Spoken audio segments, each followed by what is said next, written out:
It's time for another Broken Plane podcast, coming to you from the Pod Shed in Tigard, Oregon, with your hosts TK and JB.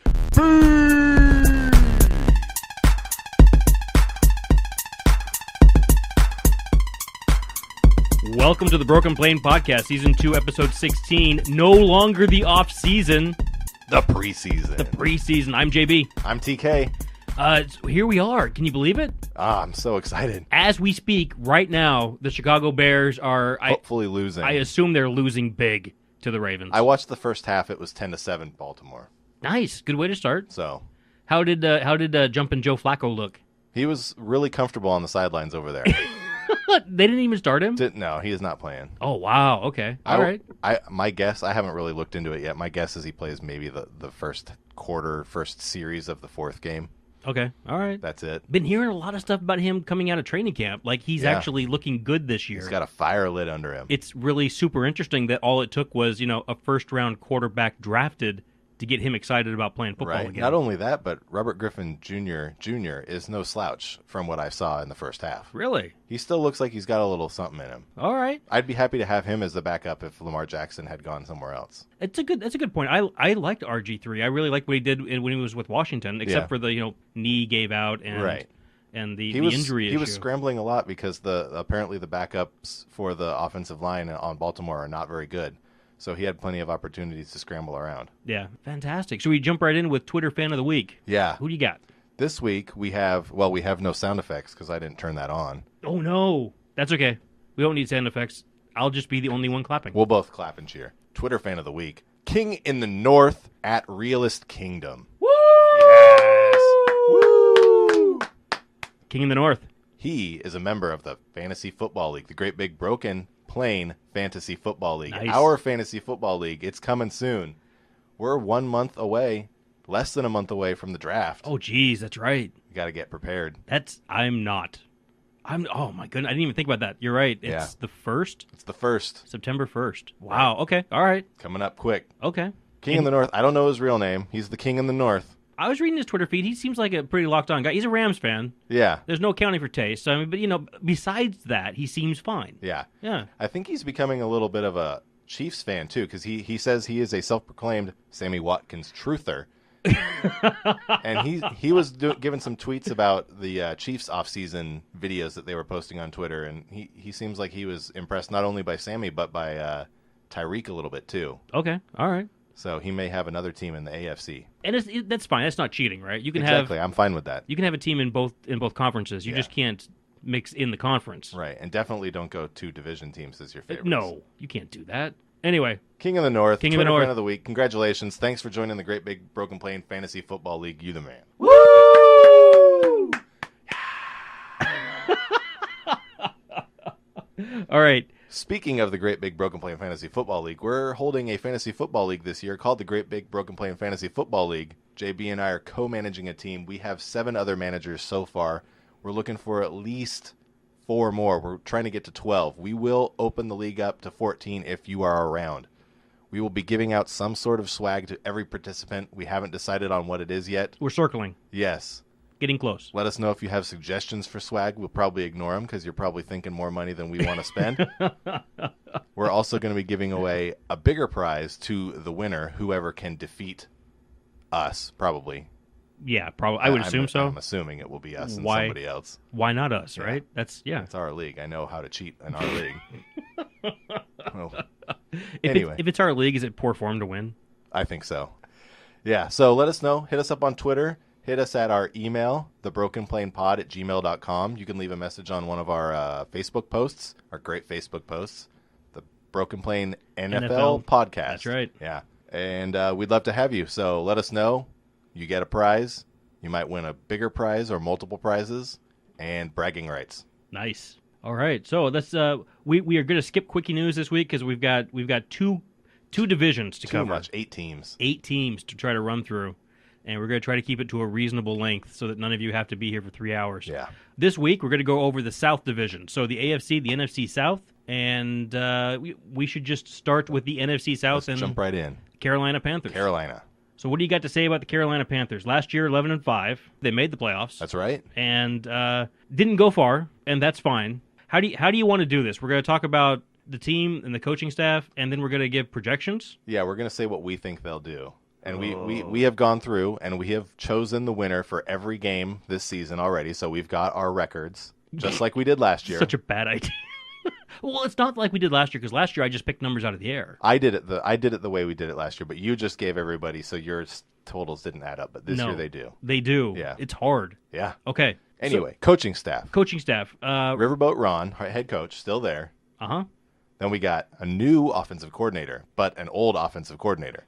A recycled retread, I think is Norv Turner. Norv Turner shows his face again. Rears the ugly head as an offensive coordinator. Yeah. Which actually does make some sense because the offensive coordinator he is replacing, Shula, went to New York, right? Thank you. Followed his old GM, Gettleman. So Norv Turner, offensive coordinator. New defensive coordinator, too. Eric Washington promoted up from the defensive line coaching position because ex-defensive coordinator Steve Wilkes headed over to Arizona to head coach that team. Mm-hmm. They replaced Washington as the defensive line coach with Brady Hoke. Brady Hoke, of course, the head coach of Michigan, where he didn't have a ton of success. But it's kind of good to see. I like having that experience on the coaching staff. Yeah. So that should help prop things up. It probably will help hopefully make things run a little smoother. But let's start offensively. What do you think about them offensively this year?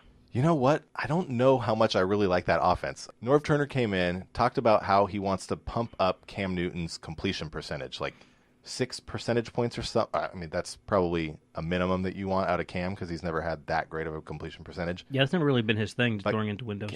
Yeah, but he's never been that great of a thrower, so they're going to have to alter, I think, their game plan a little bit. And they've got a couple of guys that will help with that, and Christian McCaffrey and C.J. Anderson, who are quality pass-catching running backs. Yeah. So he can get off some short throws, some quick throws that way. But his wide receivers are going to have a hard time, I think, helping him get the passes completed because they're all inexperienced young guys or not very good guys. It's a rough group. Yeah, Devin Funchess has been there for a while now. Maybe this is his 4th year. But their other wide receivers, Torrey Smith is not that much of a pass catcher anymore. I think he only had like 300 yards in Philly last year. And then the rookie DJ Moore, who is supposed to be the new Steve Smith, a tiny speedster who's tough. Well, he's 6 foot. Is that tiny? I guess he's not tiny, but he's slight of build, isn't he? 210. Okay. 210 pounds. I know nothing about DJ Moore, apparently. Well, no, he seems to be. He's a first-round pick. That's what you know.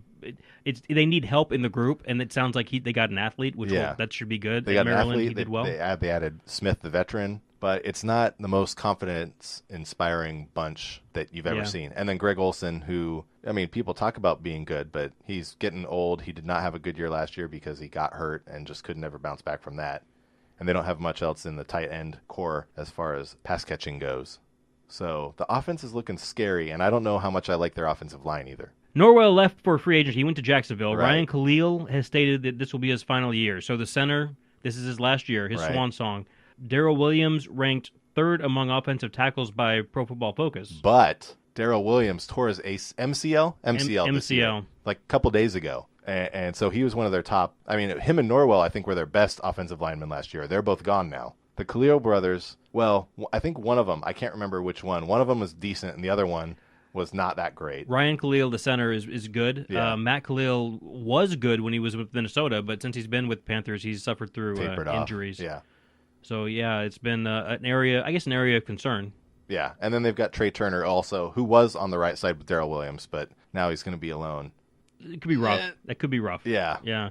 So good luck, Norv Turner, scheming your way out of that box. Right. It's gonna be rough. It's a rough task to begin with because Cam Newton is not the kind of quarterback who can. He's not at his best when he's being super efficient. He's not the kind of guy who's gonna take a snap and get the ball out quick. Yeah. Or at least we've never seen him do that. And he's good at scrambling, but I don't know how good he is at scrambling when his offensive line is breaking apart really quickly. That's a good point. I think if they can hold their guys up and then he gets a chance to wait for everything to break down, that's when he might be a good scrambler and pick up first downs. But if stuff is not going well from the get-go, he might not have the time to get to that point and just start scrambling because he's scared Yeah. and his receivers haven't gotten open yet. It can go well if the guys that they pull in to replace everybody with and the Khalil brothers put things together. But you need McCaffrey, Funchess, DJ Moore, and probably Olsen to all have really good seasons and be very dependable. Yeah, I think that sounds right. Let me ask you, now that he's got a year under his belt, what do you think of the Christian McCaffrey era, if you will? I don't like him as a lead back. No, you can't, because he doesn't weigh enough and No. he doesn't run hard enough between the tackles. And you know what? CJ Anderson's pretty good. He is pretty good. He put up 1,000 yards last year in Denver with a terrible quarterback. So Christian McCaffrey, you spent a first-round pick on him last year. Yeah. Was that a bad move?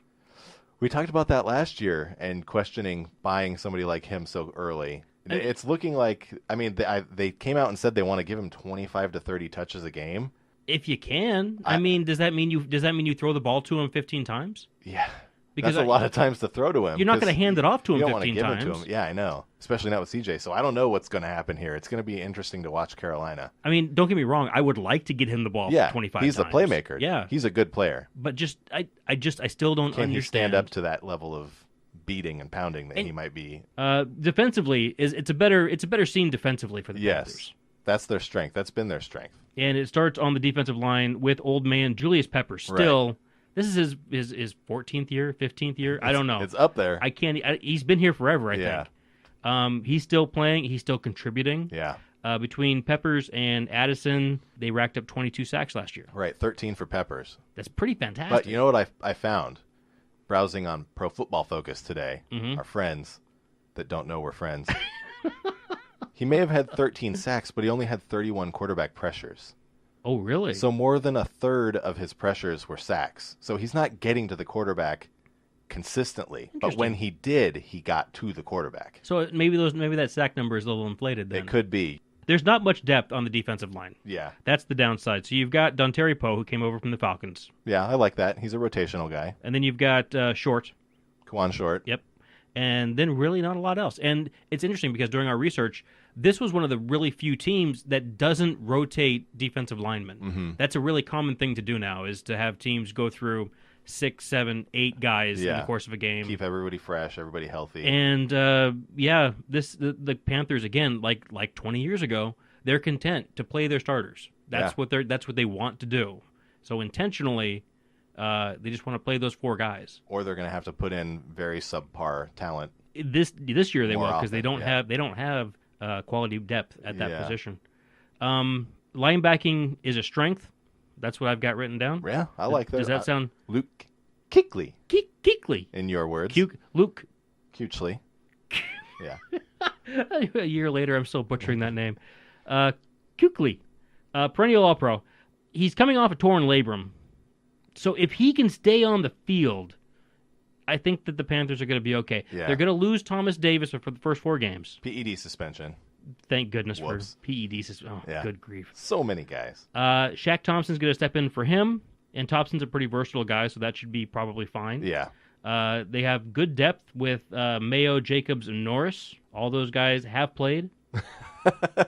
They have seen the NFL field before. And they also have a decent crop of rookies. And Kuechly was talking about them in an interview I heard, and he says this is the most talent he's seen in the linebacking room since he's been a Panther. Wow. Surely that's not just lip service. It's surely not in training camp. Why would you ever pump yourself up like that? But the point is, I kind of like that because, you know what, if you have good quality depth at linebacker, all those linebackers who aren't on defense are going to be playing special teams. Yeah. And linebacker is a good size and usually skill set to play on special teams. That's right.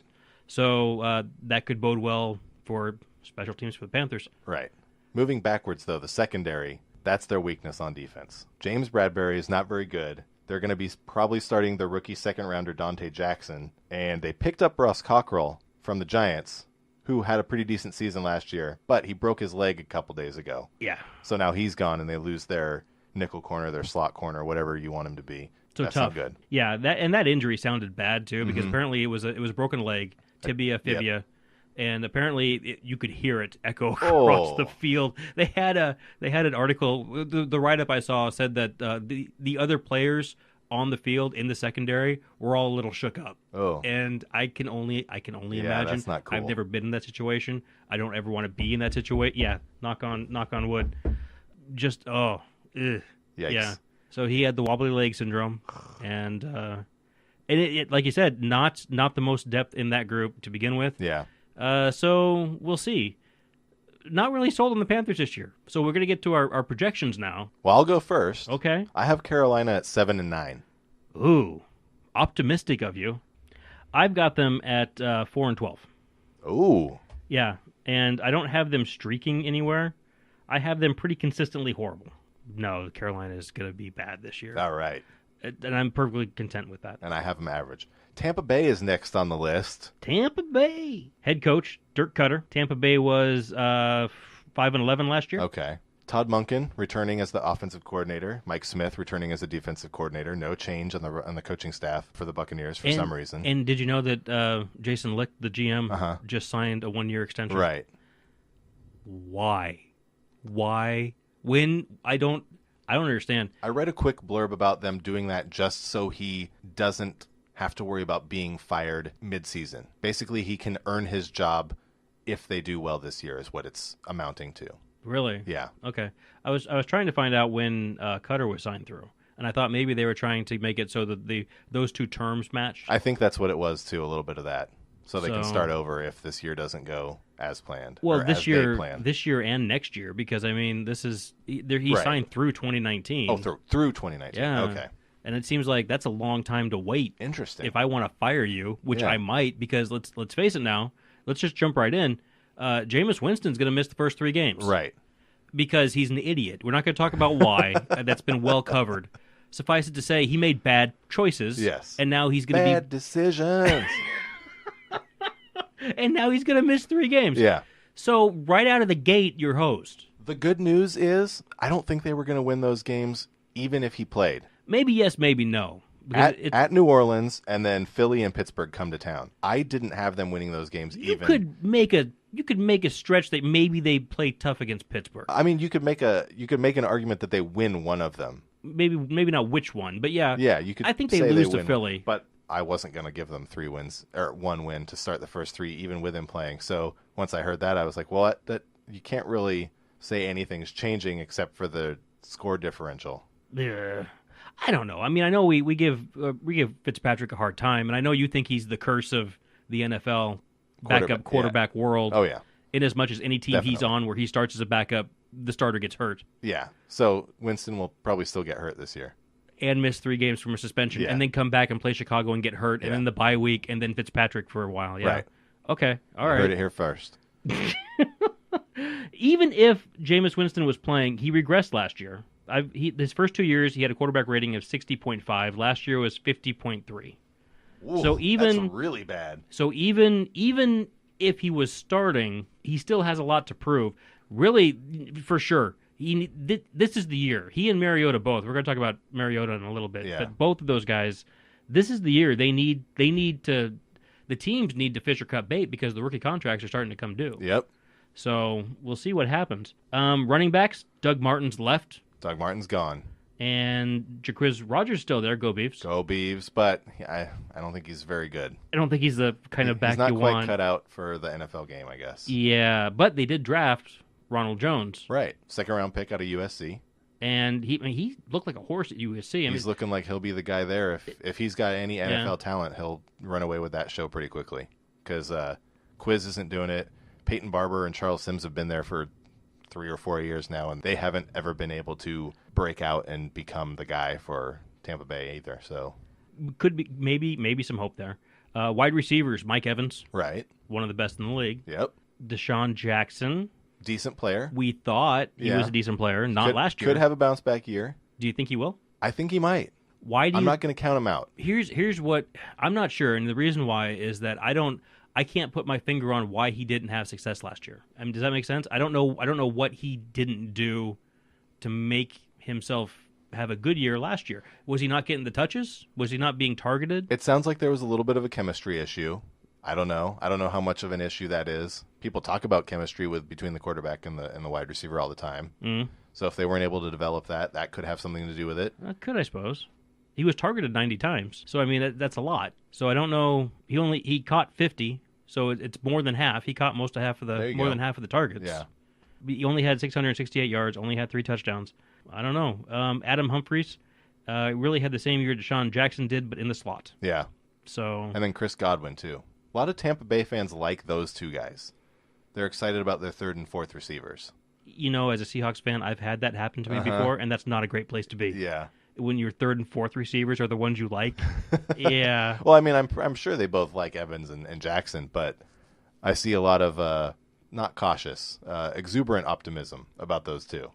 I don't buy it. So I'm not buying. Yeah. Tight ends. Tight ends are good. O.J. Howard, second year as a tight end, looking to step up. Tight ends usually take a year, so a little bit of seasoning. He might be there. And Cameron Brate's been really good.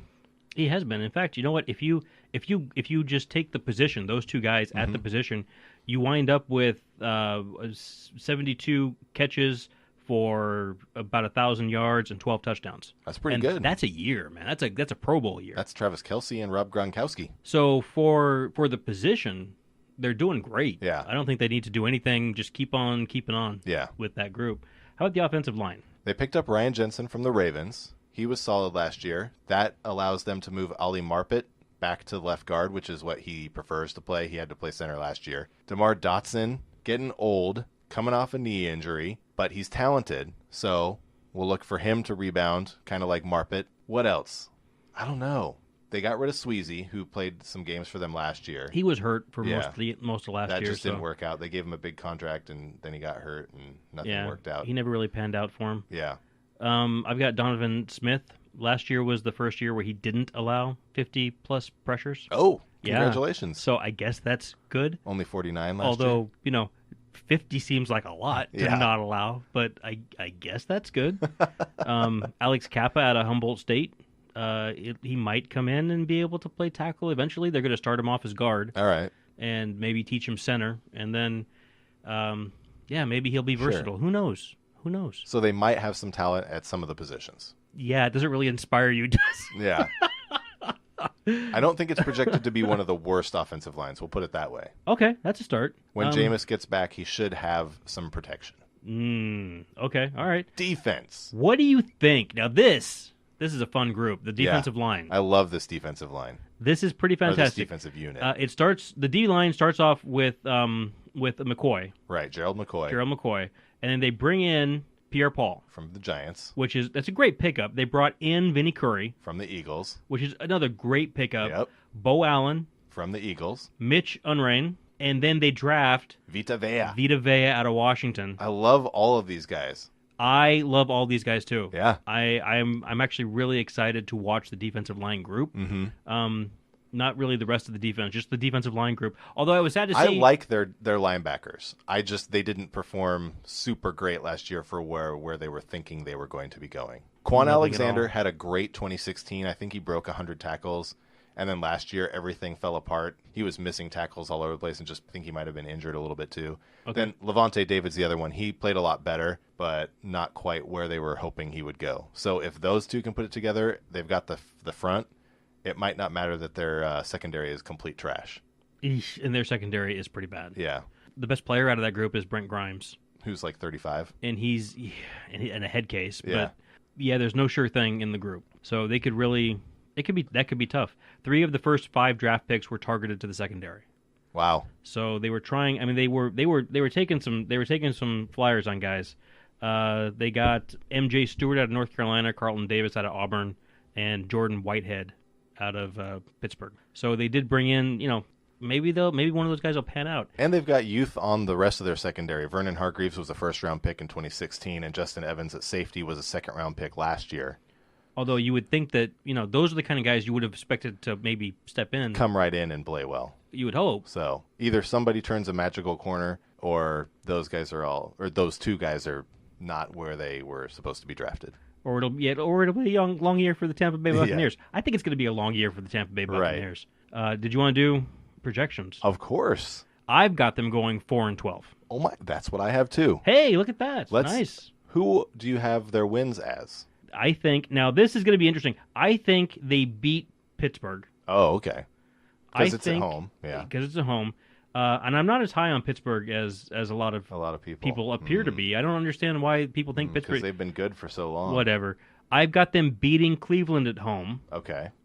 And the Washington football team comes into town. I've got them winning that game. And then I have them at the end of the season, I have them sneaking up and whacking the Saints. Oh, okay. In their last game against the Saints. Yeah. Okay. I have them beating Carolina in Carolina. Sneaky division game. A win when San Francisco travels across the country. I am all in on the Jimmy G bandwagon. That would never happen. I have them taking the series versus Carolina. Wow. When Carolina comes to town. And then I had them sneaking out a win against Atlanta in the last game of the season. Really? Yeah. You think Atlanta's going to be sitting people? And No, I just think I think Tampa Bay is going to get up for a couple of divisional games, but I don't think they're going to be able to do much against New Orleans. So the Panthers are going to go 7-9, but lose 2 to the Tampa Bay Buccaneers. Yeah. Carolina is a very confusing team. Okay. All right. Who is next? New Orleans, baby. Also a playoff team, 11-5, win the division. They won the division. Well done. Almost get to the NFC Championship. Except for one busted coverage. Yeah. Was it Marshawn Lattimore? Is that who? No, it was the other rookie. The other safety, rookie. Marcus Williams. Yeah. Who had been, and that just he played fabulously, but he had one error in judgment, and that's the replay we're all going to watch for the next 20 forever. years. Yeah. Thank goodness the Vikings didn't go on to win the Super Bowl. Yeah. Because now he doesn't have to watch it forever. Right. But yeah, that's tough. Yep. That's tough. So head coach Sean Payton, offensive coordinator Pete Carmichael, like it matters. Defensive coordinator Dennis Allen. Stays the same. Yep. Stays the same.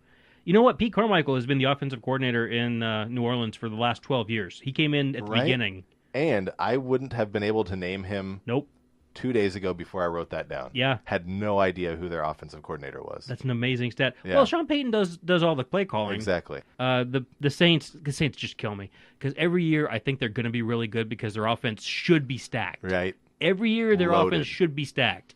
And they just never seem to perform at the level I think they're going to. Yeah. Which is kind of dumb because they were 11-5 last year. Mm-hmm. It's a pretty good record. Yeah. So why am I not satisfied with that? Because Drew Brees constantly has godly numbers, and it just feels like they should be running the table, but their defense has never quite been what anybody wants it to be. Yeah. The defense is usually what nobody wants their defense to be. They turned a corner last year, which is how they got to 11-5. The quarterback Drew Brees, 39 years old. He's admitted this year that maybe he started to think about the end game. Yeah. Yeah, at 39. Really? Okay, that's great. His QBR has dipped the last 3 years from 74.8 in 2014 to 61.1 in 2017. So his production's going down. He's still throwing for 325 yards a game. Mm-hmm. If Breeze goes down, God forbid, Tom Savage comes in. Oh, no. Yeah, and then the Saints season's over. Yeah. So we all hope, unless you're, not a fan of the Saints, we all hope that the Breeze stays upright and healthy. Yeah. Breeze is a good guy, right? It'll be rough. You just want him to stay healthy. I do. I think you just want him to have a bad year. I don't think you want him to get hurt. You want the wheels to finally come off of Drew Brees is what most people who don't like the Saints want to have happen. That could be. Finally, he's terrible. Let's talk about the running backs. Yeah, Mark Ingram, suspended, PEDs. 4 games. The good news is Alvin Kamara is there, and he's pretty good. He seems like the real deal. I don't know if he can handle a full workload. The Saints don't. I mean, I think they kind of think he can because they got Shane Vereen, who's not exactly. Yeah. Shane Vereen is more like what he wanted to be what Alvin Kamara is. That would be best for Shane Vereen. Yeah. Yeah. I mean, they did bring in. They didn't bring in. They drafted Boston Scott in the 6th round out of Louisiana Tech. Okay. And that's another option they might have. Yeah. If Mark Ingram, well, not if, when Mark Ingram is suspended. Boston Scott is 5'7", 207 pounds, and apparently runs like a bowling ball. Okay. So it's more. I mean, it's not. It's a similar running style, I think, to Mark Ingram. Yeah. So maybe that would be a more natural fit than Shane Vereen. Though I get the feeling they would probably use Boston as a short yardage back later in series on 3rd downs instead of how they use Ingram as a start off a series. Could be type of guy, or alternating series with Kamara. Could be. I think it will definitely depend on how quick he picks up pass protection. Yes. And that's always the big trouble trying to fit rookie running backs in. Right. because the minute you put a rookie running back in there and he doesn't pick up a blitz, Maybe that's why they got Vereen. then it's 39-year-old Drew Brees on his butt. Yeah. And then, so that's the thing that's going to be holding them back. Alvin Kamara, though, great year last year. 1,500 combined yards, 13 touchdowns. What do you think? Is he going to replicate? Is he the real deal, or will we see a drop off a little bit from him? Well, I was thinking about this. Point to me the reason why he wouldn't do it again. What is different? And so, yeah, I would think probably all things being the same, deal. I think he's going to do it again. Yeah. As long as he's in this offense and in this system, how much of it is system and how much of it is player? He seems pretty good. He seems pretty good, but Yeah. I mean, a lot of this is that they're giving him the ball that many times. Yeah. And they're giving it to him on passes and on runs. They're finding ways to get him the ball. And I think that more than anything else is what is allowing him to accumulate these numbers. He's obviously got the confidence of the offense. Yeah. I think that it's going to hurt with Mark Ingram out on suspension. He was 1,000-yard back last year. Is that right? Yeah. He also had 12 touchdowns last year. It's going to hurt not to have him. Or is Kamara just going to get 20 touchdowns this year? I don't think he's that kind of back. No. I mean, I think he's a swing guy who needs to be able to. I don't want to compare him to Marshall Faulk, but I mean, he's that kind of a back though. He's the kind of back that you don't necessarily want to pound between the tackles 20 times. I think the passing game's going to improve for the Saints this year too. They still have Michael Thomas and Ted Ginn. Mm-hmm. They added Cameron Meredith, comes over as a restricted free agent poach from the Chicago Bears, coming off an injury. Don't know if he's going to be ready right away, but I think he's got true talent, and I think he'll be a nice third option. Picked up Ben Watson, the old man, played for the Saints a few years back, and he had some sure hands for Baltimore last year, and I think he'll do good things for the Saints because Kobe Fleener last year was a mess. Mm-hmm. And they've also got Josh Hill, who's been a reliable red zone target, at least for the Saints. I don't know. I don't like any of their tight ends. I don't want Ben Watson on my team, but as far as guys who, when you need to find a tight end and the market is dried up, Ben Watson's. I mean, I watched the Baltimore Ravens last year, and Ben Watson helped Flacco out immensely. Do you think he's a better choice than wasn't Mercedes Lewis available for a long time? I think they went and got him before he got released. Okay, maybe that was it. So, but I don't know if Mercedes is on a team. I haven't looked that up yet. The tight end. I was looking at the tight end situation. I just rolled my eyes. It's not exciting at all, but No. I don't think it matters so much with Breeze. They also picked up Traquan Smith out of Central Florida in the third round. Right. And he was fun. I watched a couple of Central Florida games last year, and it looked fun. So the offensive line. My note here says great starting five that lacks depth will be fine as long as everyone stays healthy. Right. I think it's a returning unit. Everybody's back. Andrus Peat is the only one that's a question because he broke his leg late last year, but expects to be healthy. They lost their sixth man, Senio Calameti, who was their rotation piece on the offensive line. He went over to Houston for a starting gig, but that doesn't matter quite so much unless an injury happens. All right. I'm good on the offensive line. I think I am too. Okay, so defensive line. Cam Jordan. Amazing. Pretty good. That guy's good. He's fine. They also picked up Marcus Davenport. Yeah, traded up big for him. And what do you think about that? Well, it seemed like kind of a stretch. University of Texas out of San Antonio? Yeah, UTSA. What is that? Is that even a school? Are they D1? I don't even know who that is. I don't know. So they bring him in. They must love him. They must think he's going to be the real deal. On the one hand, I guess if you're Drew Brees, this is great, right? Because the other thing they might have done is they might have drafted a quarterback. Right. A lot of people thought they were trading up to take Lamar. But no, they traded up to take Marcus Davenport. Mm-hmm. So again, if I'm Drew Brees, I'm pretty happy because you've bought another piece that might help me get to a Super Bowl. Right. If I'm anybody else who likes the Saints, I'm like, what in the world is happening? That guy's got to produce now. So we'll see. He could. He was highly touted coming out of UTSA. the University of Texas San Antonio. Yeah. Alex Okafor returns from an Achilles injury suffered last year. Sheldon Rankins is the other good name on the defensive line there. I think it's a solid unit. Okay. As you move backwards a little bit to the linebackers, it's a little questionable. Manti Te'o's there. They did pick up Demario Davis from the Jets, who had a monster season last year, so they're hoping he can do that again. And if he can, that defense is just going to be a little bit better. Moving back to the secondary. Yeah. Because this is where it's fun to talk about, because last year, Marshawn Lattimore and Marcus Williams were both drafted, both rookies, both came in, started.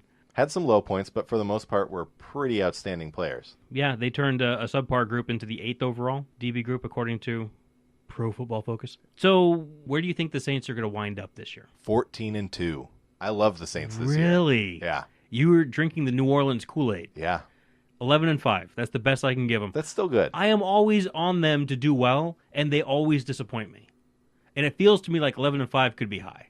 It could be could be a reach. 14-2. 14-2. Who do you have them losing to? Philly and at Carolina. An upset. That's right. I like picking division games to go the wrong way. It makes sense. Yeah. I can see that. Okay. All right. One more team in the NFC South. We have Atlanta. That's right. The Hotlanta Falcons. 10-6 last year. Head coach, Dan Quinn. Your buddy. I'm a big Dan Quinn guy. Yeah. He's done a good job. Offensive coordinator, Steve Sarkisian. Boo. Not a big Steve Sarkisian fan. And defensive coordinator, Marcan Manuel, who's done a great job. Yeah. Their defense has been better than I thought it was going to be. They've really done the defensive expert that I am. They've done a great job of scheming that side of the ball into something that's pretty special. They've done a good job. So start us off at quarterback. Matt Ryan. We had a great argument this week. Matt Ryan, about whether he was what? What do you think? You say he's an average quarterback. No, league average quarterback. No, what I say is he is the exact middle of the NFL. He is, as far as starting quarterbacks in the NFL goes, 32 teams. Mm-hmm. He is number 16 and 17. Oh, okay. He is He is the Mendoza line.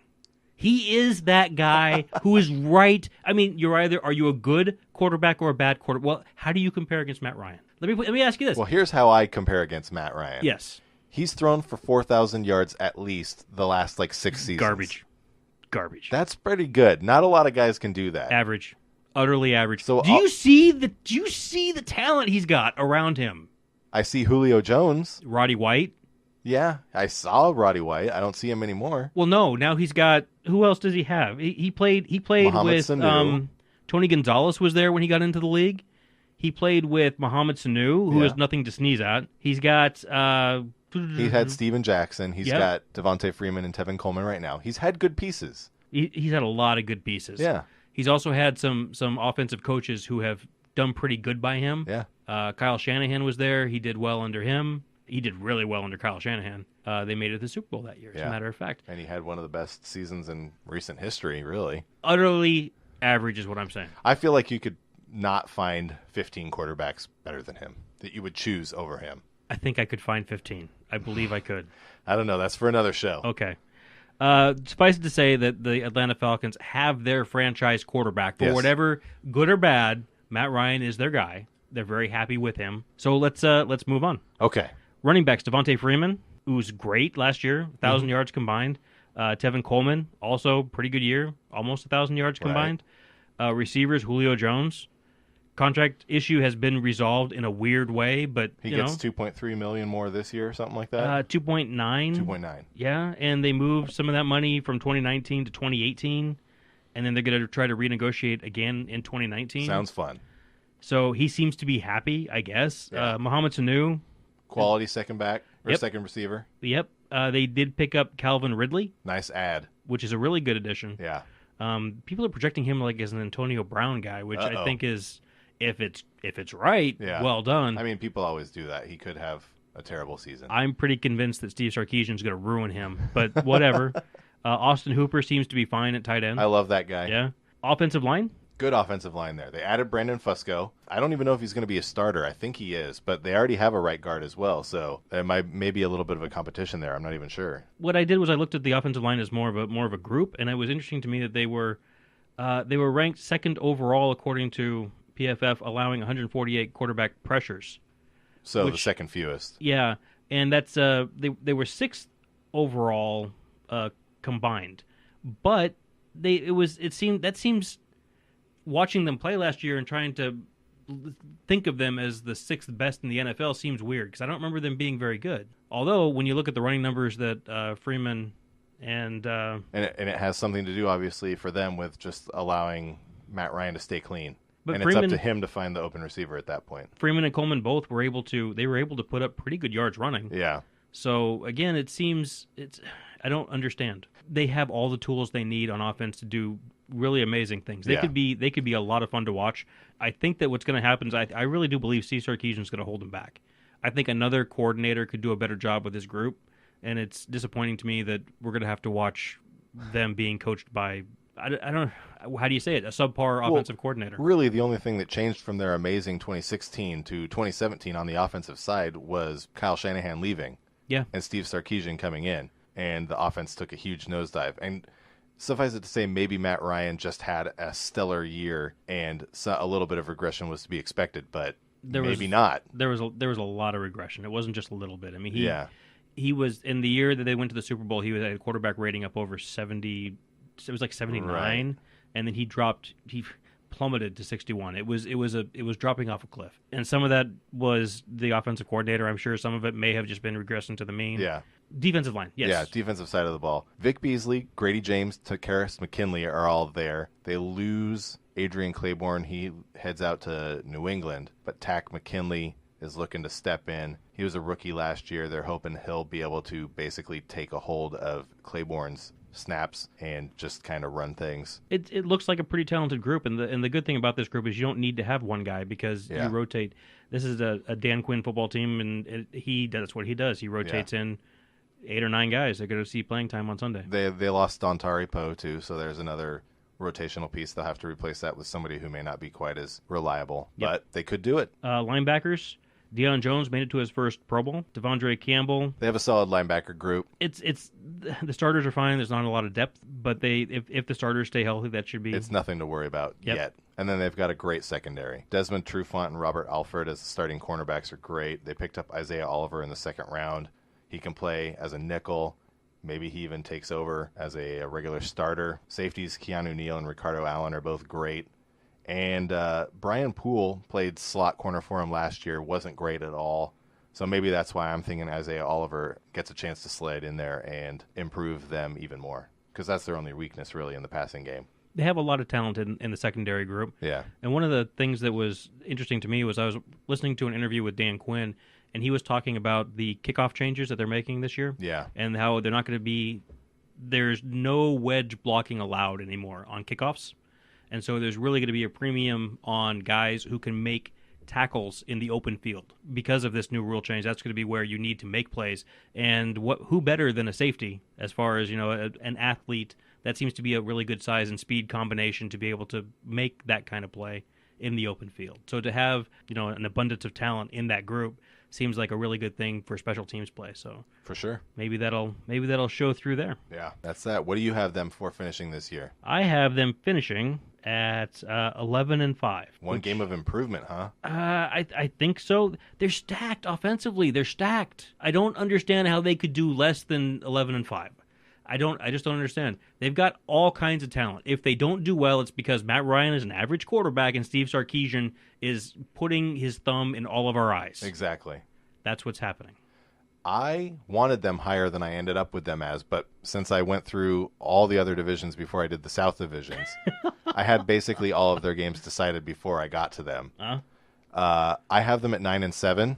Ooh. But keep in mind, remember, I have Tampa Bay beating them the last week of the season, so that could easily be a flip. Yeah. Bringing them up to 10-6. I also have Carolina, who I don't really like that much, beating them the last week or the second to last week of their season, so that could bring them up to 11-5. That could be. Okay. Just the way the cookie crumbled for me. Not bad. Okay, so that's the NFC South. Next up, the AFC South. Who are we starting off with? I've got the Texans up first. Excellent. Texans last year, 4-12. Coaches Bill O'Brien. Bill O'Brien, also the offensive coordinator. They do not carry an offensive coordinator. And they have Romeo Crennel back out of the booth, back down on the sidelines as the defensive coordinator. There you go. It's really cool that they have that talent they can bring in to coach defenses. I wasn't a huge fan of Romeo Crennel as a head coach, but as a coordinator, he's pretty fantastic. That's where he lives. So, well done. That's his sweet spot. Well done, Texans. Yeah. After Vrabel leaves. Vrabel, of course, was the defensive coordinator. He flees to the Titans in division. We'll talk about him in a minute. Deshaun Watson is back. Is he going to be all right? What worries me is that an ACL injury will often take 2 years for you to come fully back from. Right. And he got that in week 7? I think so. 7 or 8. Last year, so it's not quite a full year yet. I really worry about him being a little iffy for a number of reasons, mostly because their offensive line is really bad. It's not good. It's terrible. I don't understand how they let Dwayne Brown leave. Yeah. They were worried about signing him to a big contract, I guess. Why do you have a brand new quarterback? Why are you sending your left tackle across the country? I don't know, man. The Texans. Oh. Oh.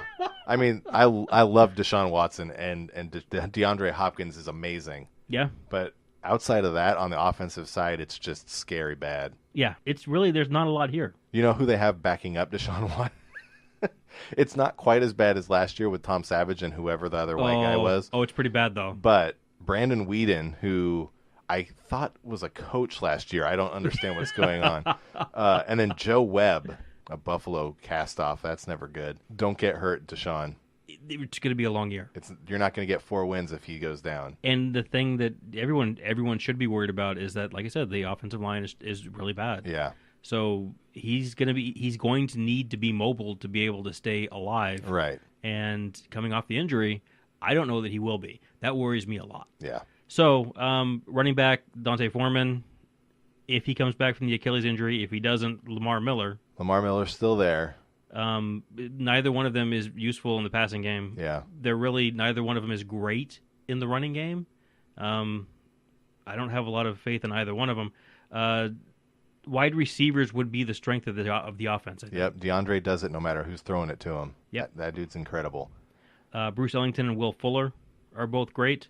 It looks like Will Fuller has bulked up this year. Yeah.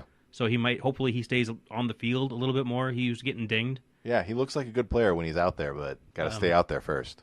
Did you see their tight end group? Well, I've got 3 tight ends, and between them they have between 13 and 25 receptions. Mm-hmm. All 3 tight ends. Oh boy. Yeah. That's terrible. They miss Owen Daniels so bad. Yes. They haven't. I mean, CJ Fedorowicz. He's who you want as like the guy to be backup tight end, receiving tight end when your real tight end goes down. And now he's gone, and it's Ryan Griffin and Steven Anderson and another guy who's got a name. Yeah, it's rough. Yeah. It's really rough. They added pieces on the offensive line. I'm powering right through to the offensive line. I want to get back to the defense real quick. Okay. They added Zach Fulton. They added Chantrell Henderson. They drafted Martinez Rankin in the 3rd round, which I think was maybe their first pick of this draft because they got rid of it all to get rid of Brock Osweiler or something like that. And then, like I said a few minutes ago, they added Sanio Calamity. So they added a bunch of offensive linemen that are journeyman offensive linemen to maybe improve the offensive line, but I don't buy it. So good luck to whoever is playing quarterback in Houston. So defensively, yes, starting the line. Who do you got? J.J. Watt. He's fine. He's coming back. Oh, sure he is. And he'll get hurt sooner or later. He's missed 22 games last 2 years. That's amazing. What do you think? Over under 8 games played this year. J.J. Watt. I'm going to go over. You think he's going to stay healthy this year? I like J.J. Watt. I love J.J. Watt. It's a more fun football league when he's playing, I think. Also, between him and Clowney, I feel bad for Clowney because can you imagine if J.J. Watt was healthy and on the other side? Ooh. Those 2 guys together would be fierce. Yep. Clowney's dinged up right now, too. He had a knee scope a while back, and it's still not quite right from it. But, oh, really? Okay. But it's not anything to be worried about yet. And they got DJ Reader in the middle. Yeah. It's a great defensive line. Yeah. Who do you like in their linebacking core? Is there anybody there Well, Whitney Merciless was good. He got hurt last year, torn pec. That's something you can come back from, I assume. He's a quality piece. If he comes back, he's great. Bernardrick McKinney's pretty good. I like those linebackers. Should be fine. Okay. Secondary is the problem for this team, too. They did get to steal Tyrann Mathieu, the honey badger. I was really surprised they let him go, but the more you look at it, it makes sense for Arizona to try to get out from under him. Yeah. Because he did spend 3 years of basically walking ambulatory type service. He was always kind of dinged up. Right. He played. Big plays when he made them, when he played, but he was just never he was playing on one foot. Couldn't be relied upon. Yeah. Yeah. So if he can get back to the level he was at when he first came into the league. But I love the guy. I love to watch him run around. I hope he does. Yeah. And then they also added Aaron Colvin. I think he came over from Jacksonville. So they've upgraded a little bit in what was one of the worst secondaries last year. Though Jonathan Joseph and Kevin Johnson are still there. Joseph's fine. Kevin Johnson was terrible. He's a young draft pick, though. So the hope is that he can find his talent. So what do you have as their record? Houston. I still have him at 9-7. Really? Yeah, but that's assuming that everybody stays healthy. I'm not assuming that they're going to stay healthy. I've got them at 5-11. That's fair. That's probably more realistic. Which is one win above where they were last year. Yeah. So, I think it's going to be good. I've got them losing the first 5 games. Is that's New England? I have them 3-2. That's on the road at New England. 2-3. On the road at Tennessee. Losses. Home against the Giants. I gave them the win there. Well, you can, but I mean that's a pick-em game. That's a toss-up game. At Indianapolis. At this point, that's a toss-up game. And I don't think they're going to travel well. Although I think Indianapolis is probably pretty bad too. And then they get Dallas at home. I've got their first win against Buffalo when Buffalo comes to town. That makes sense. In October. That's going to be a long opening stanza. Yeah. This could be Bill O'Brien's last year. I mean, if they go 5-11, do you think he gets to keep his job? I think it depends on if Deshaun Watson plays or not. If Watson isn't playing and they finish 5-11, which is probably optimistic for if Watson, it depends on when Watson goes down or returns. I don't know if he's even going to start the season. But yeah, I think it all depends on who is playing for this team. Because I think you give him a pass if all your stars basically aren't playing. What do you expect out of this guy? All right, who's next? The Colts. Last year, 4-12. Jacoby Brissett led them. I forgot about that. Led Jacoby them. Brissett led Indianapolis Colts. Jacoby Brissett, Chuck Pagano. Right. Chuck Pagano's not there anymore. No. Now it's Josh McDaniel. Yeah. Oh, wait. That's right. No. Now it's Frank Reich. Yeah. Just got the memo. Which, you know what, in a lot of ways, I'm more excited to watch the Colts now than I was when Josh McDaniel was going to go. Yeah, when he was going to ruin the team. I think Josh McDaniel has that touch. If he's a head coach, I think that team's going to be in a lot of trouble. Yeah. Frank Reich is going to be a really interesting coach. I think he's saying a lot of the right things in the interviews that I'm seeing. What worries me a little bit is that the Colts had already hired a staff for Josh McDaniels. Yeah. And then when he left them at the altar, they kept all of the staff. Exactly. So Frank Reich is walking in here with guys that aren't his. That's going to be interesting. I guess the hard part I'm having is that Nick Sirianni, the offensive coordinator, he comes over from the Chargers where he was the wide receivers coach. That in and of itself isn't bad. But the thing is, 2 years before he was with the Chargers, he was the quarterbacks coach. It's a little bit unusual to see a guy go from quarterback coach to receiver coach to OC. Usually you go from receivers coach to quarterback coach to OC. He regressed almost, it looked like. So, the timing kind of fits in because McCoy was the head coach there when he was the quarterback's coach. And then Anthony Lynn came in and Ken Wisenhunt came in as the OC. Yeah. So he probably got moved around then. But it seems like kind of a big step from wide receivers coach to offensive coordinator. Yeah. The other one is Eberflus, Matt Eberflus, the defensive coordinator.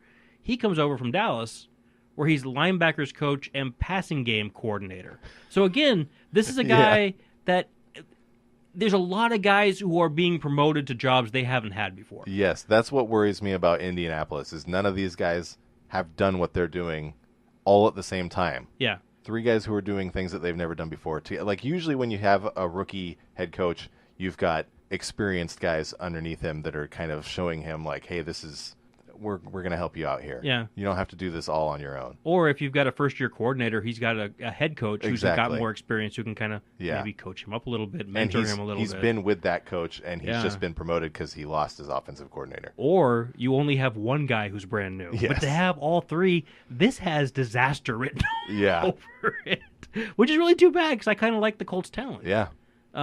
Quarterback Andrew Luck seems to be back. Yep. He's throwing real footballs now. He's throwing the Duke. Yeah, and he looked good. Didn't he have like 11 consecutive completions in one of their training camps the other day or something like that? I think so.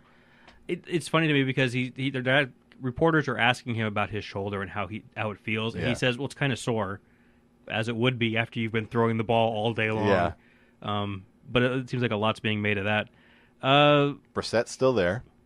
Yeah, so they're not in huge trouble if Luck goes down, but they're in trouble if Luck goes down. They're in trouble if Luck goes down. Yeah. Frank Reich is going to come in, and I know he's going to put in a similar offensive scheme to what he was running in Philadelphia, which is you're going to see a lot of package plays, and you're going to see a lot of plays designed to get the ball out quick. RPO? Which is I don't want to see that at all. I just hate that. I hate that phrase. You just want package play. It's a package play. Okay. It's an RPO. Yes, they're going to run college football gimmick play. That's what they're going to do. They're going to run plays designed to get the ball out of Luck's hands quickly and into the hands of people who can do good things with the football. Right. That's what they're going to do. There you go. That's what every offense wants to do, right? Yeah.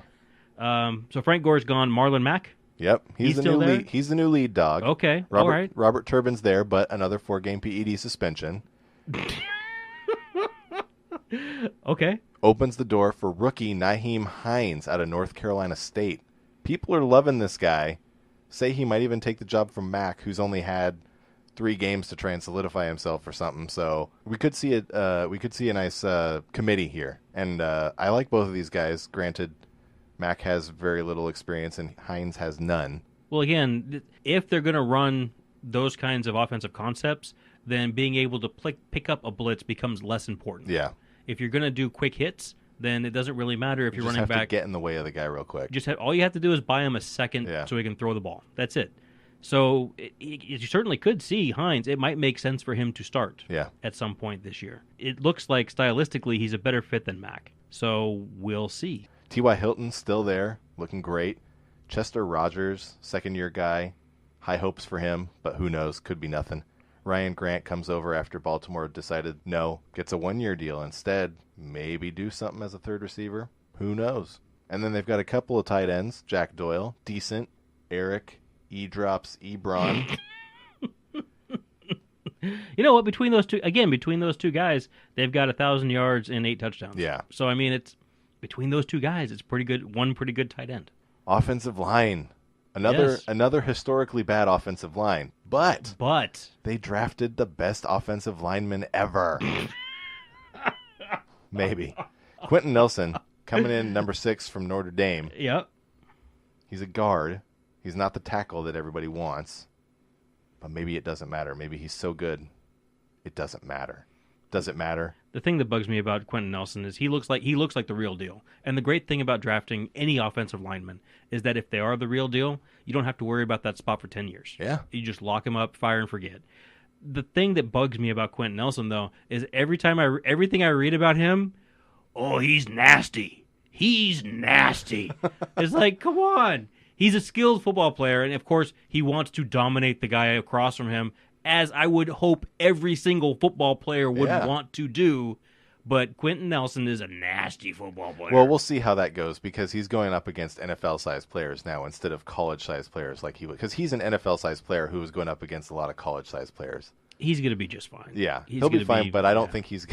I don't think you're going to hear that quite as much. I hope you do because maybe you will. He reminds me a lot of Steve Hutchinson. Okay, who was a former Seahawks guy. Yeah. You've got Quentin Nelson. That's great. Right.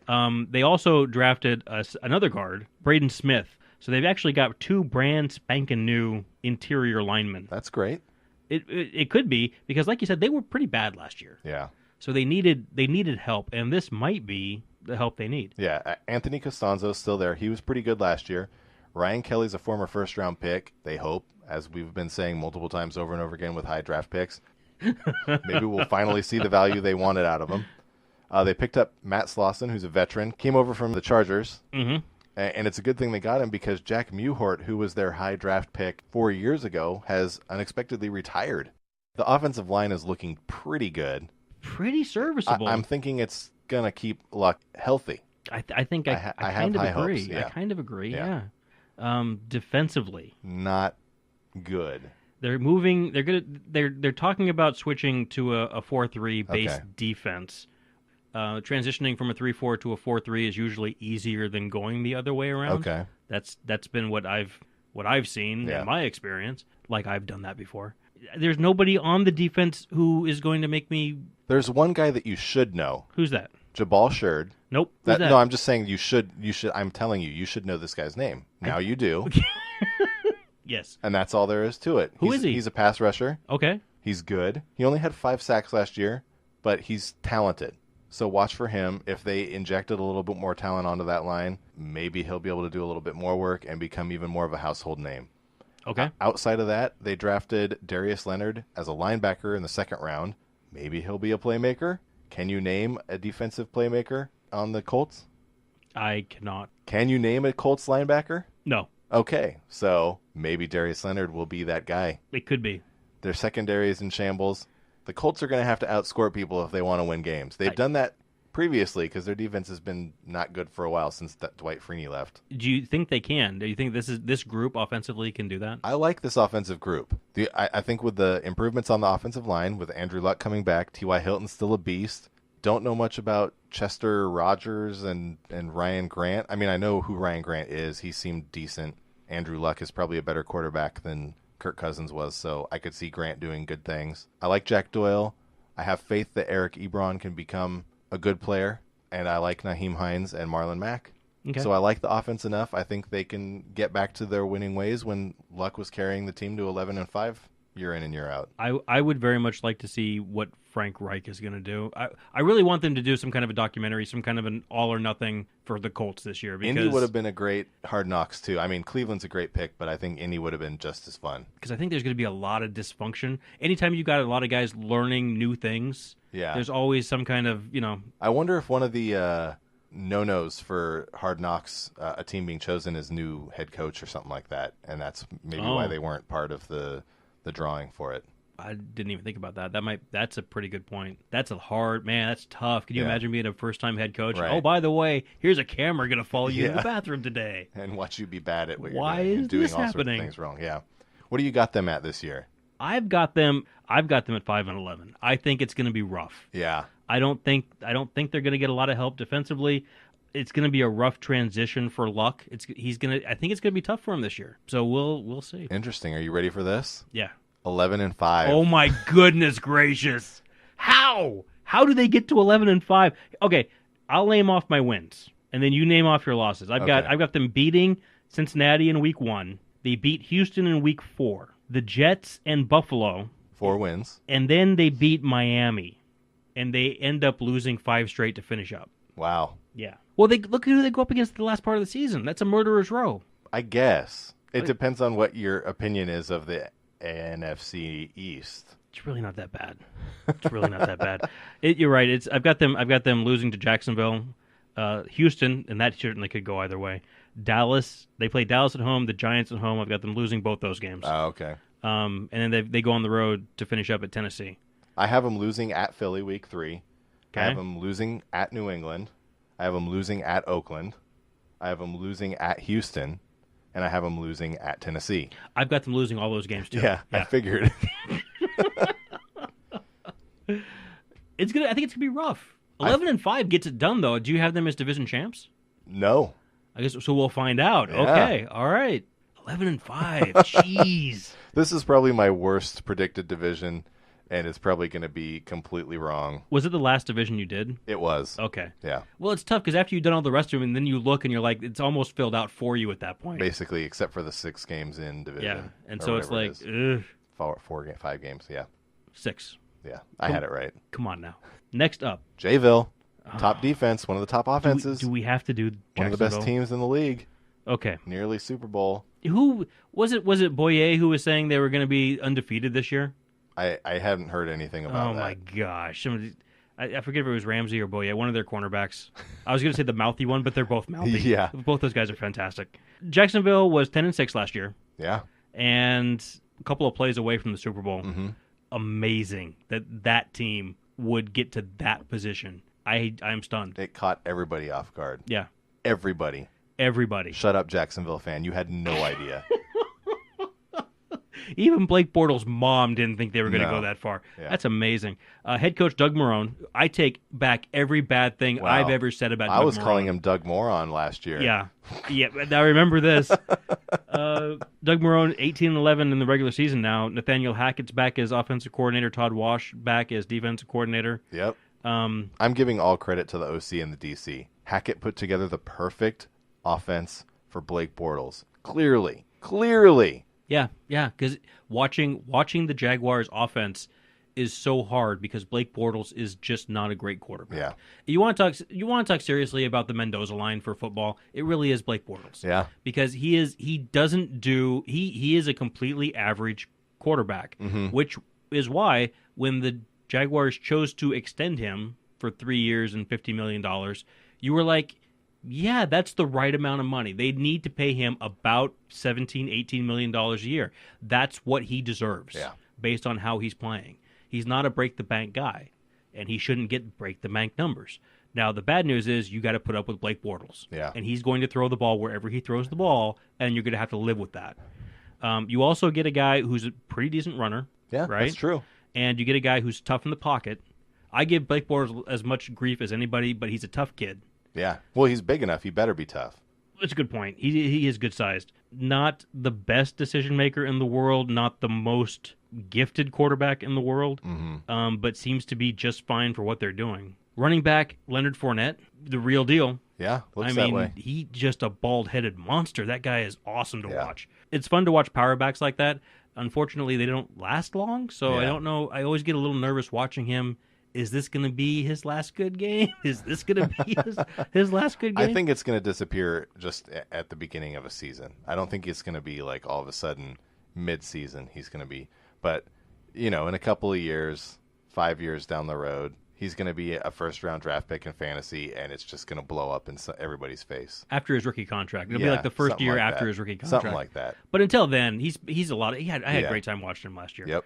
I like TJ Yeldon, too, the backup, change of pace back. He'll be fun to watch. Really a traditional backfield like that now, because you've got your lead power back, and then you do have a true change of pace back. Yeah. And you have to love this wide receiver core, too, right? I kind of... I enjoy... Let me name... Okay. It's Marquise Lee, Yeah. Dede Westbrook, Dante Moncrief, Keelan Cole, and rookie DJ Chark out of LSU second-round pick. This is exactly the wide receiver core that you want. Explain yourself. You always harp on and on and on about you don't need wide receivers. You just need guys that can catch the ball. You don't need the big. So this is exactly that. You don't want to pay anybody. Group of guys. You don't pay them. These guys are fine. Yes. They will catch the ball, and none of them are guys you're going to keep when their contracts come up and they want money. That's a good point. That right there is a good point. Marquise Lee got paid, but he didn't get paid ridiculously. Yeah. And everybody else is new. It's not a prohibitive. There's no pro. I don't think there's a prohibitive contract on the team right now. Yeah. Well, Dante Moncrief is new too. Excuse me, but cheap. Yeah. Yeah. I think you're right. Right. They picked up Austin Safarian-Jenkins. Yep. Another guy who's been touted as a pass catcher who hasn't put it all together yet. So they're hoping this year is the year he does. They got rid of Mercedes Lewis. Safarian-Jenkins has been bouncing around a little bit. I worry. This is his third stop now. Tampa Bay, Jets, and now here. Yeah, maybe that's it. Niles Paul, also from Washington. Yep, picked up a blocker. Yeah, and like you said, Lewis is gone. Yeah. How do you feel about that? I thought Mercedes Lewis did great last year. I was surprised they got rid of him, but I guess with the fact that they didn't need him anymore, they're putting all their eggs in the ASJ basket. So I guess it's fine. It's kind of sad because he's like a lifetime Jaguar. Yeah. He's been there for like 12 years or something. I don't know, 8 years, but kind of too bad that it had to go that way and he couldn't just retire a Jaguar. What are you going to do? What you going to do? Yeah. Solid group up front. The O-line played well last year. Cam Robinson out of Alabama did great. Yep. The other side, Jeremy Parnell at right tackle. They brought in Andrew Norwell to shore up the middle of the offense. Right. That should go well. This should be, I think you're going to see a lot of what you did last year offensively. Mm-hmm. So if you like, that kind of weird 3-yard in a cloud of dust and Blake Bortles spraying the ball indiscriminately around the field, then, a lot of one-hoppers. It's going to be great because Bortles is going to have plenty of time to just kind of underthrow his receivers. Throw the ball behind guys. Yeah. It's going to be, a lot of fun. Defensively. Now, this is where it starts to be... Do we even need to say much of anything? Do we just name the players and say they're all great? They are all, yes. I think that's what we do. They drafted a defensive tackle in the first round because, of course... Why wouldn't you? Why wouldn't you just bolster that defense even more? Taven Bryan. Out of Florida. Yeah, they also picked up a safety, Ronnie Harrison.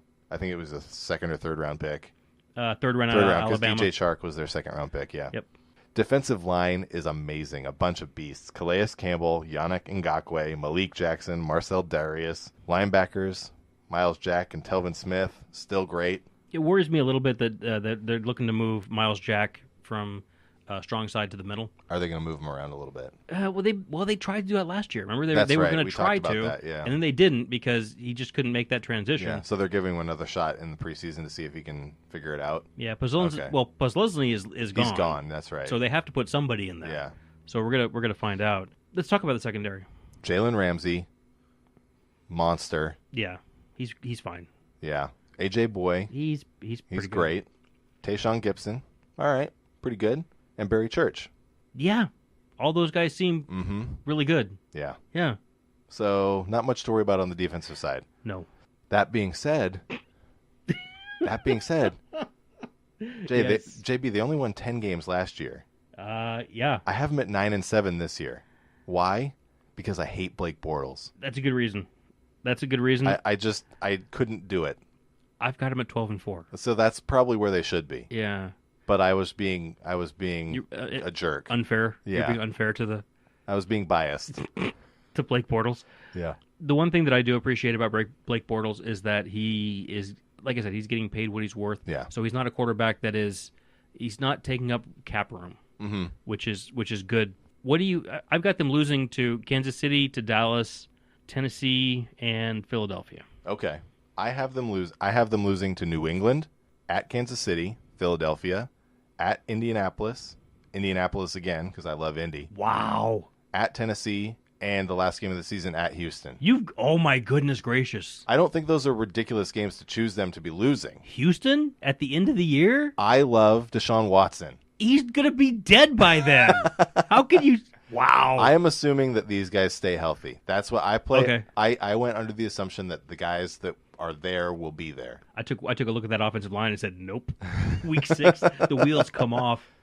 I like week 2 against New England. I think that's going to be a fun game. That's to a watch. winnable game for them too. I think it is. Yeah. I think it's winnable. It's gonna be fun to watch. I think they do win because they got beat in New England last year, and that was a close game. And this one's in Jacksonville. Yeah, so I think there is going to be a little bit of revenge factor, even though the Patriots didn't win the Super Bowl, so there's not that extra bit of... Yeah, but they knocked them out of the chance to win it, so... Yeah, and all the people in Jacksonville were sad because that was their 1 year. Yeah. This year they're going to be 6-4, or 6-10. 6-4. No. They kicked out of the league after 10 games.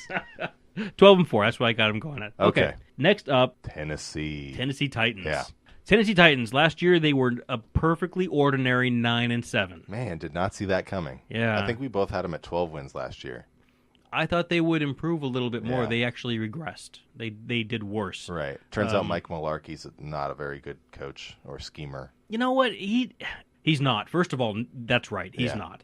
But he didn't get a lot of help from his guys.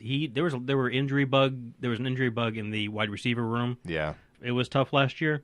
They brought in Mike Vrabel. Love it. Do you want to talk a little bit about what happened with Mike Mularkey at the end of the year? Because that was just a ridiculous scenario. Go for it. The owner came in and gave Mike Mularkey, well done. We're so happy to have you here. And then a week later, he was gone, fired. And the reason is that he decided he wasn't going to change his offense.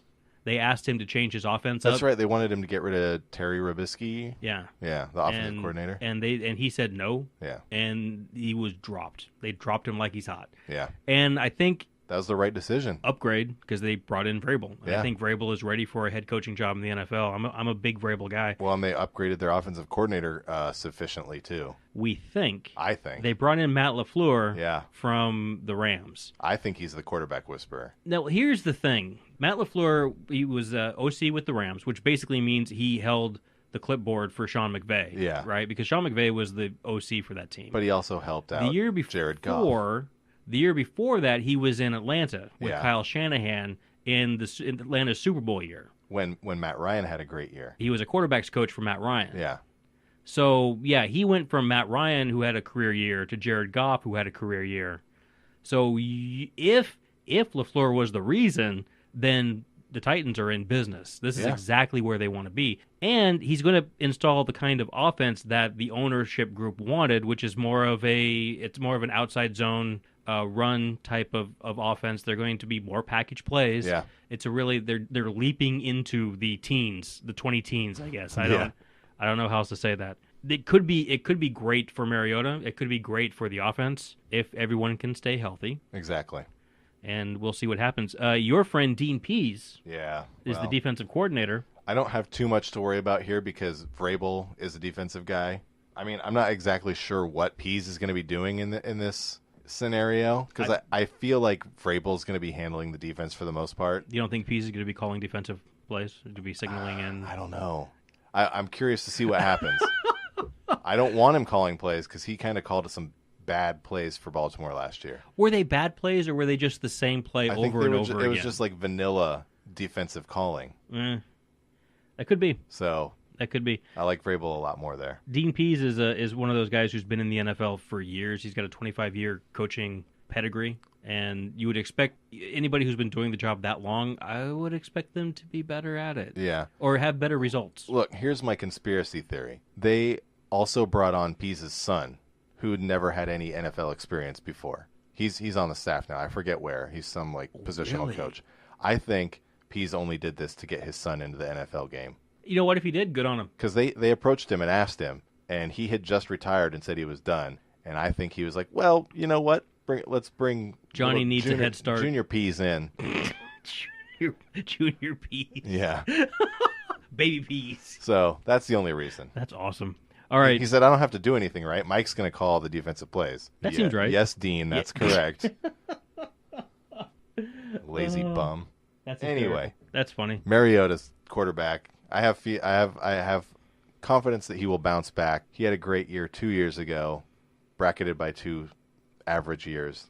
I think with LaFleur, with the offensive counterparts that he's got, the offensive line that he's got, he has no excuses but to be good. This hurts me a little bit because this year, if he does the same as he did last year, you gotta cut bait. Right. This is his year. If he doesn't do well, then that can be the end of that. An interesting draft pick that they made. They brought in Luke Falk. Yeah. Out of Washington State University, and Luke Falk is they got him for nothing. It was the 6th round, and he did really well under Mike Leach in Washington State. They never really put together a bunch of wins, but statistically he was fine. If you look at him technique wise, he's great. He can play quarterback in this league. He needs some seasoning, and that's it. Yeah. And a quarterback whisperer. So they will have, if LaFleur is the guy, right? Is that a LaFleur pick?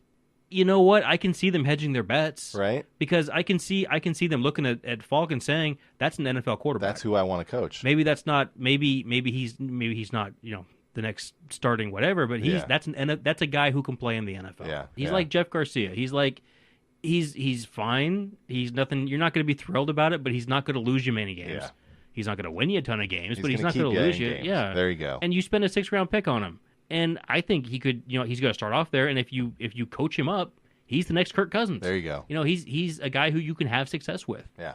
Anyway, it's a lot of time to talk about a 6th-round draft pick, so let's move right on. We did it. I think Mariota's going to be fine. I think he could explode. I love his supporting cast. So this could be a really fun year. Did you see in the running back room? Did you see the picture of Derrick Henry standing next to Dion Lewis? That was the most awesome thing ever. Derrick Henry makes Dion Lewis makes Derrick Henry look like a offensive lineman. The difference is dramatic. I had to go look it up. Derrick Henry stands 6'3", 245. They listed him at 238. He's a little bigger than that probably. He is huge. Dion Lewis 5'8", 195, and they look that much different in the picture. It's awesome. It's a great picture. I like the running back combination. Mm-hmm. I think Derrick Henry did good last year. I like the idea of having Dion Lewis in the stable this year. I think it's a nice change of pace. Yeah. I hope that they don't use Dion Lewis as much as some people think they might have to. I think Derrick Henry, I guess you want to keep Derrick Henry fresh and healthy, but I really think Derrick Henry needs to get like 300 touches. I hope they do too, and I'm hoping that what will happen is that they're going to use him more like he was used at Alabama. Yeah. I don't think they're going to line him up in the I formation and have him explode between the tackles. Yeah. I think they're going to run him outside zone, and they're going to let him get into space quicker. So I don't think it's going to be the same amount of wear and tear on him, which makes me glad. It makes me think he's going to be able to pick up more of a workload. Yeah. And I think you're right. I like Dion Lewis, but I don't like him as much as the people who were very excited for him to be signed as a free agent. Yeah. Wide receivers, Rashard Matthews is the one that they have. Last year, he was the only one who played. Yeah, he is hurt. Okay. Yeah. Right now. Oops. It's an undisclosed injury. He hasn't suited up and been on the field yet, I don't think. They haven't said what it is. Hopefully it's nothing too serious. But he is literally the only receiver from last year who did anything. He was the number one receiver last year. Right. Eric Decker's gone. Yeah. He just got picked up by the Patriots today.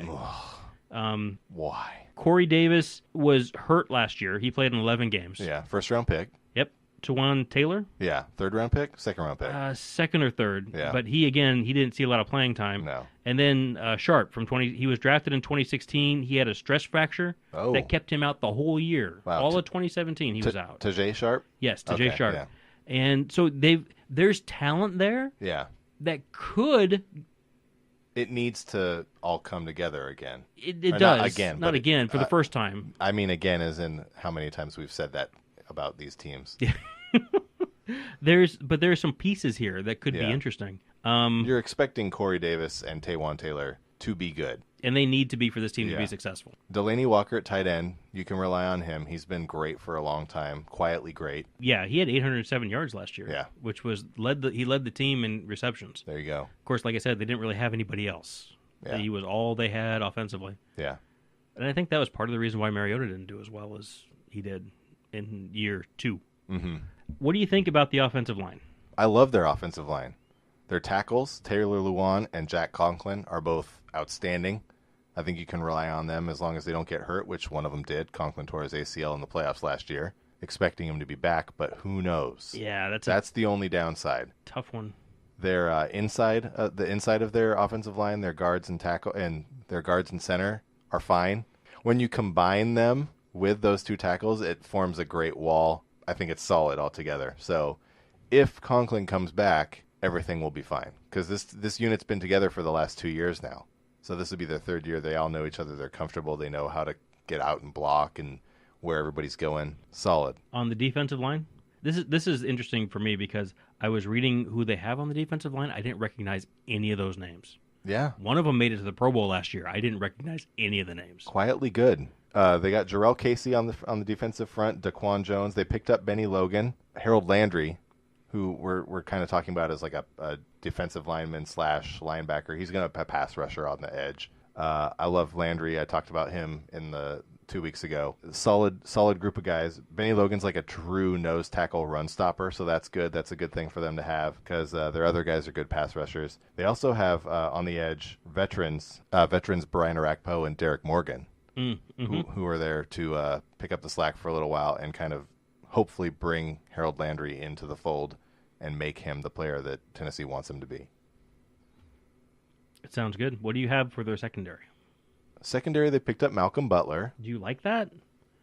I was thinking about this. I was never a huge Malcolm Butler fan, which was why it was so surprising to me when everyone made a really big deal about it that he didn't play in the Super Bowl. Now, Malcolm Butler was the guy who intercepted the pass, right?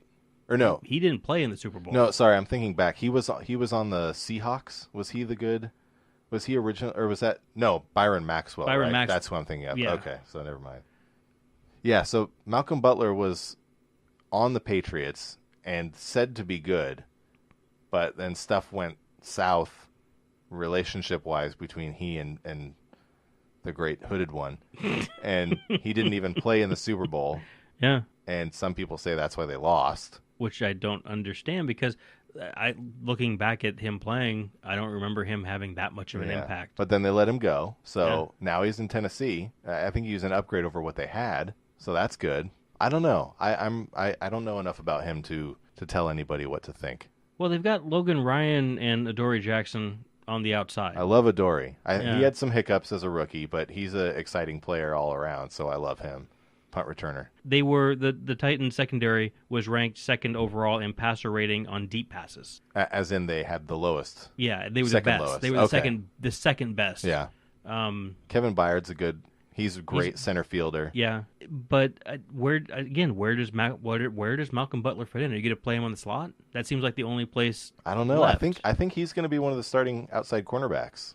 So they must. Is that an upgrade? I just don't. He doesn't have a ton of speed. Is he going to keep up with those guys? I don't know.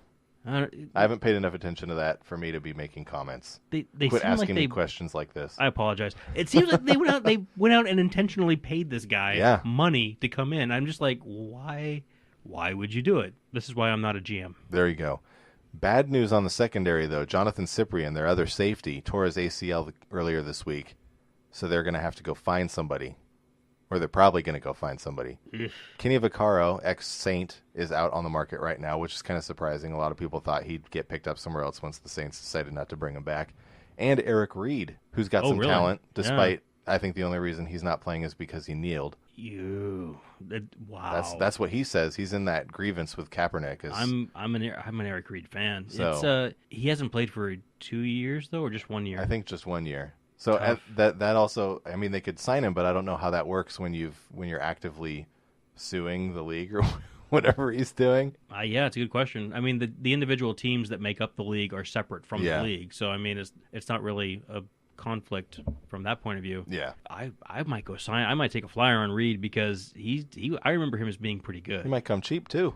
Interesting. Get them both. But Kenny Vaccaro is not bad either. Yeah. So boy, Eric Reed is still out, isn't he? That's amazing. That's the one that really surprises me because it doesn't really surprise me that Kaepernick didn't get signed because I was never convinced that he was good. But it really does surprise me that because Eric Reed was a starter. I mean, he was a pretty good player, and he's still not. Man, NFL's got to figure this out. Yeah, that's crazy. All right, where do you got? I'll go first. Okay, I have the Titans projected at 10-6, 12-4 for me. They're my division winners. Okay, that's not bad. We're not too far off. Yeah, we're not too far. I think the only one we were really flipped on was Indianapolis because you were, I guess, drunk. I guess is the only thing I could think of. 11-5 for the Colts. Drunk, yeah. Crazy luck drunk. Nice. Yeah, there you go. That's All right. that. All right. So next week we'll be back with the NFC and AFC Norths. Did I say that right? Yeah. Yeah. Okay. AFC and NFC North. Next week we'll be back with the North divisions. Nice. And we should probably get out of here because this is running really long. We'll be faster next week. Yeah. So until then, I'm TK. I'm JB. Goodbye.